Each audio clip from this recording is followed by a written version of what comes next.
Bulletin की शुरुआत करते हैं बड़ी खबर के साथ, जिस खबर पर पूरे देश की निगाह है।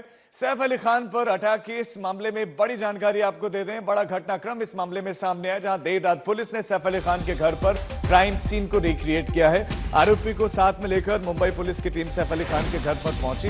लगभग 1 घंटे का समय पुलिस ने वहां पर बिताया और इस समझने की कोशिश की, इस केस की तह तक जानने की कोशिश की।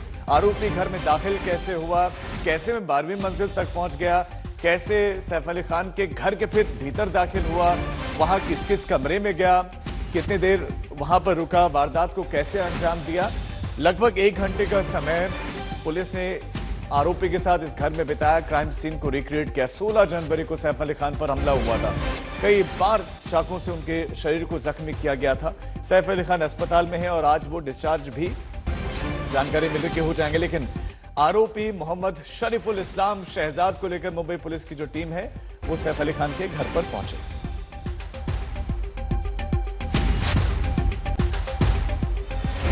तो सैफ अली खान के घर पर एक बार फिर से हमलावर को ले जाया गया, जहां पर आरोपी शरीफुल को सैफ के घर पर पुलिस लेकर गई। मकसद ये था कि क्राइम सीन को रिक्रिएट किया जाए, कैसे उसने इस वारदात को अंजाम दिया गया वही जानने की कोशिश की गई थी। क्राइम सीन रिक्रिएट करके 26 जनवरी को जो वाकया हुआ था उसका सच जानने का प्रयास था। पुलिस का यही मकसद था कि कैसे वो भीतर गया।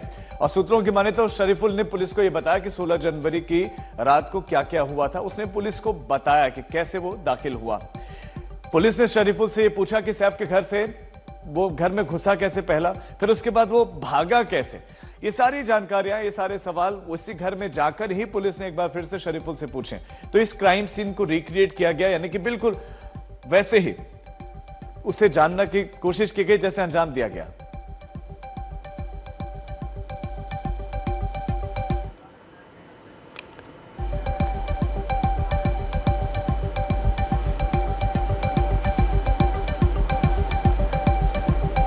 हमारे 3 संवाददाता इस खबर पर ज्यादा जानकारी के साथ जुड़ गए हैं। ओमकार हमारे साथ सैफ के घर के बाहर से जुड़ गए हैं, विद्या भी हमारे साथ बांद्रा थाने से जुड़ी हैं और भावना भी हमारे साथ अस्पताल से जुड़ गए हैं। लेकिन सबसे पहले ओमकार, आपके पास आते हुए, क्राइम सीन को रिक्रिएट किया गया है, घर में कितनी देर तक पुलिस वाले रहे, क्या क्या सवाल पूछे गए, क्या क्या जानकारी मिली है?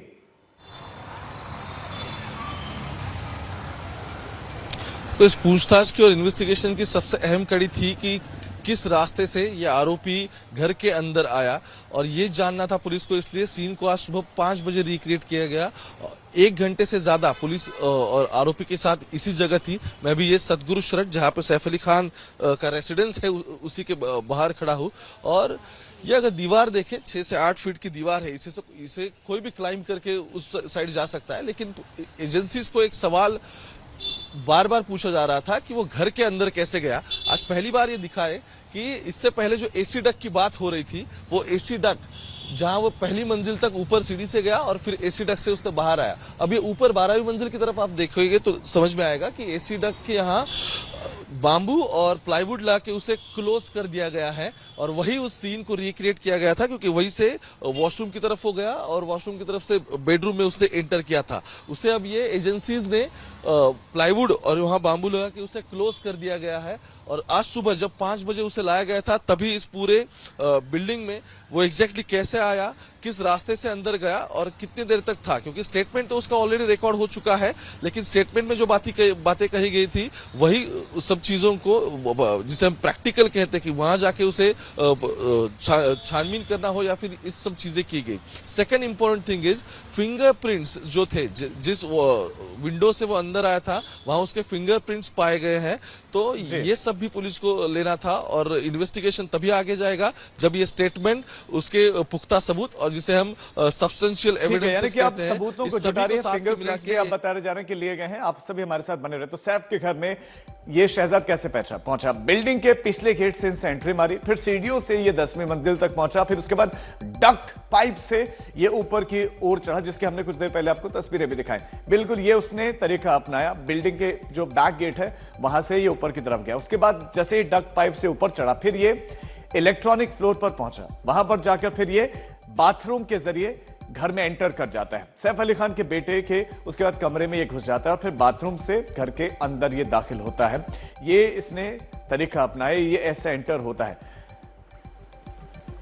विद्या भी हमारे संवाददाता हमारे साथ जुड़ गए जो कि बैंड्रा थाने के समय बाहर मौजूद है। विद्या, पुलिस क्या कर रही है? पुलिस का इन्वेस्टिगेशन अब तक कहां तक पहुंची है? जी देखिए, जब सीन रिक्रिएट किया जा रहा था तो एक सवाल जरूर सारे पुलिस अधिकारियों के दिमाग में कौंध रहा था, और वो ये कि आखिर उसने हमला क्यों किया, इस तरह से बुरी तरीके से वार क्यों किया। तो दरअसल जो आरोपी है उसने जो पुलिस को बताया है वो ये कि सैफ जब उसको पकड़ रहे थे तो बहुत बुरी तरीके से उन्होंने जकड़ लिया था, आगे से लॉक कर दिया था उसको इस तरीके से, लेकिन उसको एस्केप करने का मौका नहीं मिल रहा था, तो इसलिए उसने ये बार बार जो पीठ की तरफ उसका हाथ पहुंचा तो उधर उसने गले और पीठ पर हमला किया।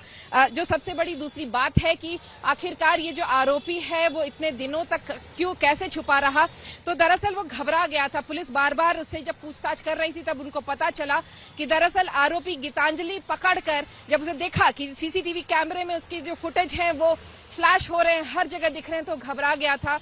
वो गीतांजलि एक्सप्रेस ट्रेन पकड़ के हावड़ा जाने की तैयारी कर रहा था और वहां से वो बॉर्डर क्रॉस करके वो वापस चला जाता।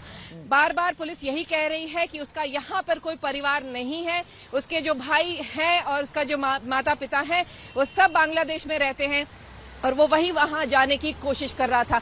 तो तमाम इन्वेस्टिगेशन में ये सब चीजें सामने आ रही हैं। पूछताछ अभी खत्म नहीं है, अभी कुछ और दिन का समय है जब तक पुलिस के पास उस आरोपी की कस्टडी है।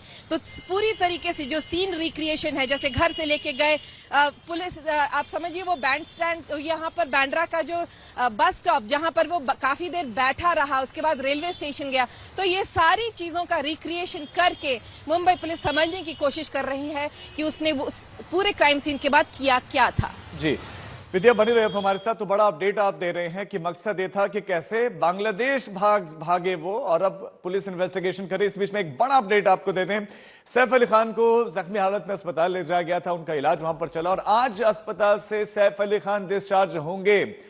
इलाज के बाद आज सैफ अली खान की घर वापसी होने वाली है। तो ये बड़ा अपडेट आपको दे दें। चाकू से वार किया गया था सैफ अली खान पर, गंभीर रूप से जख्मी थे, फिर ऑपरेशन भी हुआ और 16 जनवरी को ही सैफ अली खान पर यह हमला हुआ था। भावना अग्रवाल हमारी संवाददाता लीलावती अस्पताल के बाहर से समय हमारे साथ जुड़ गए हैं। डॉक्टर्स क्या कह रहे हैं, कितने बजे डिस्चार्ज होंगे आज सैफ अली खान? जी राजीव, डॉक्टर नितिन डंगे जो लीलावती हॉस्पिटल से हैं, उन्होंने ये कंफर्म किया है कि सैफ अली खान को आज डिस्चार्ज कर दिया जाएगा। स्टाफ से हमें पता चला है कि पेपर वर्क जो डिस्चार्ज के थे वो लास्ट नाइट ही हो चुके हैं। तो ये कहा जा रहा है कि आज फर्स्ट हाफ में बिफोर 12 या 12 या 1 के बीच में उनका डिस्चार्ज हो सकता है। एक फाइनल चेकअप होगा जिसके बाद उन्हें डिस्चार्ज किया जाएगा। कहा जा रहा है उसके बाद वो सीधा फॉर्च्यून हाइट्स, जहां फिलहाल करीना और फैमिली रह रहे हैं, वहां पे लेकर जाया जाएगा उनको। और फिलहाल 1 या 2 हफ्ते का बेड रेस्ट एडवाइस किया गया है ऑफ कोर्स। तो घर जाने के बाद भी वो बेड रेस्ट पे रहेंगे एटलीस्ट 1 वीक तक। डॉक्टर्स और हॉस्पिटल के द्वारा हमें अभी तक ये पता चला है। टाइमिंग अभी कंफर्म नहीं है, लेकिन कहा जा रहा है कि फर्स्ट हाफ 2 बजे के पहले तो सैफ अली खान का डिस्चार्ज फाइनली हो जाएगा, क्योंकि पेपर वर्क कंप्लीट है। एक फाइनल चेकअप होगा, उसके बाद उन्हें जाने का ग्रीन सिग्नल मिल जाएगा। यानी कि आज तय है सैफ अली खान डिस्चार्ज हो रहे हैं। आप तीनों हमारे साथ बने रहे, आपके पास लौटते हैं। सैफ अली खान अस्पताल में है और आज डिस्चार्ज वो हो भी जाएंगे। सैफ अली खान को रात के समय में जख्मी हालत में हॉस्पिटल ले जाने वाले ऑटो ड्राइवर भजन सिंह को एक संस्था के द्वारा सम्मानित किया गया है। ऑटो ड्राइवर को 11,000 रुपए का नकद इनाम दिया गया है।